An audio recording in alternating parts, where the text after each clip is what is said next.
On the night of June 22, 2025, 7 B-2 Spirit bombers flew to Iran, specifically to this mountain in Fordow, and bombed it. The strike is considered one of the most consequential operations in recent memory because deep within that mountain was Iran's largest nuclear enrichment facility. The attack was so massive that NASA registered a thermal anomaly consistent with a high-energy explosion in the area prior to Trump's announcement of the attack. Tonight I can report to the world that the strikes were a spectacular military success. Iran's key nuclear enrichment facilities have been completely and totally obliterated.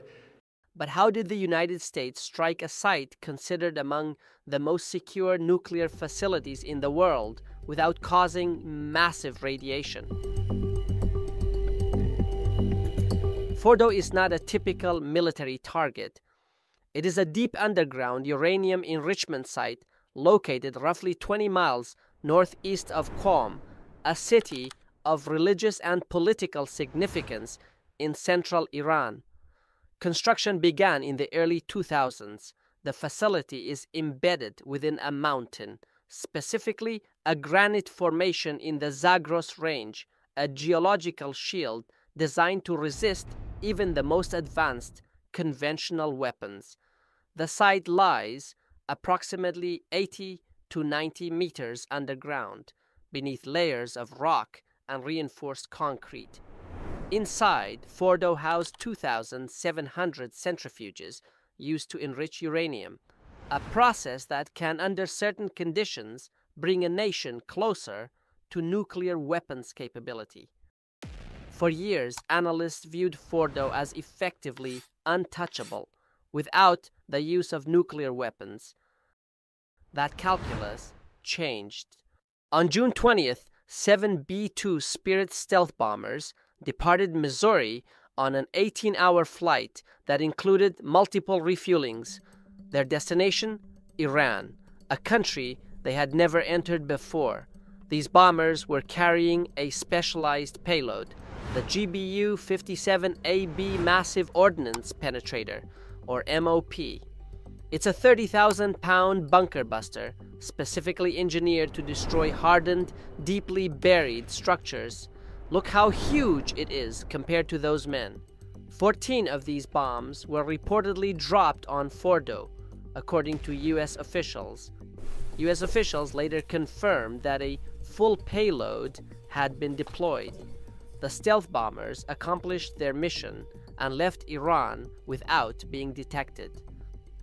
Our B-2s went in and out of downtown Tehran, of these nuclear sites, in and out and back without the world knowing at all. President Trump said the nuclear facility was obliterated. But how could he be so sure? And why didn't those massive bombs cause catastrophic radiation in the area? The GBU-57 is unlike conventional bombs. It can penetrate up to 61 meters of earth, 200 feet, before detonating, according to the U.S. Air Force. About 20 meters before reaching the Fordow nuclear enrichment area, according to the experts. But in using 14 bombs, the U.S. appears to have wanted to make sure Fordow is gone.